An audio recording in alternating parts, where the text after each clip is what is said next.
یہ وہ دہلیز ہے جہاں پر ملک الموت آ کر کھڑے ہو جاتے تھے بغیر فاطمہ کی اجازت کے. ارے ملک الموت داخل نہ ہوتا تھا. اس دروازے پر ہجوم کیا گیا, فاطمہ کے گھر پر ہجوم کیا گیا.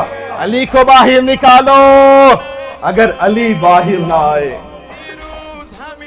گھر کو جلا دے گے. فضا آئی, کہا کہ ظالموں یہ کس طرح کی آوازیں بلند کر رہے ہو, جانتے ہو یہ کس کا گھر ہے؟ ارے یہ ہجوم, یہ آوازیں سننی تھی کہ اتنے میں فاطمہ آئی. کہا کہ فضا پیچھے ہٹ جاؤ, ہو سکتا ہے یہ رسول کی بیٹی کا حیا کرے. ارے رسول کی بیٹی کلام کرے گی, شاید یہ رسول کی بیٹی کا حیا کرے, لیکن حیا نہ کیا گیا.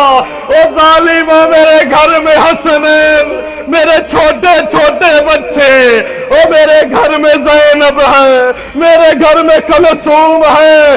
ظالم کہنے لگے فاطمہ اگر ہے تو ہونے دو, اگر علی باہر نہ ہوئے ارے تیرے دروازے کو جلا دیا جائے گا.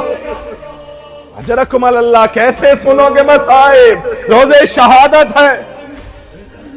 فاطمہ, اے فاطمہ, اگر علی باہر نہ آئے اس گھر کو جلا دیا جائے گا. پھر وہی ہوا. ارے یہ وہ ہجوم ہے, یہ وہ ہجوم ہے. علامہ مجلسی لکھتے 400 لوگ آئے تھے لکڑیاں لے کے. علامہ مجلسی لکھتے 400 لوگ آئے تھے ارے فاطمہ زہرا کے گھر کو جلانے کے لیے.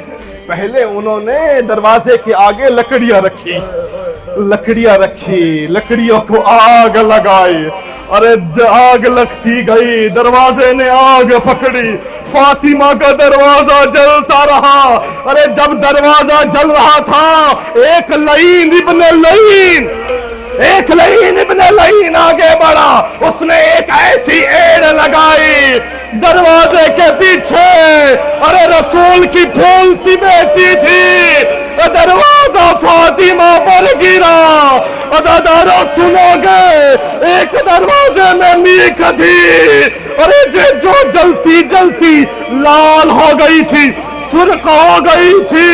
جیسے ہی دروازہ فاطمہ پر گرا, ارے میخ جو جل رہی تھی, جو سرخ ہو چکی تھی, ارے فاطمہ کے سینے میں پرستک. او فضا میری مددگار, او میرا محسن شہید ہو گیا.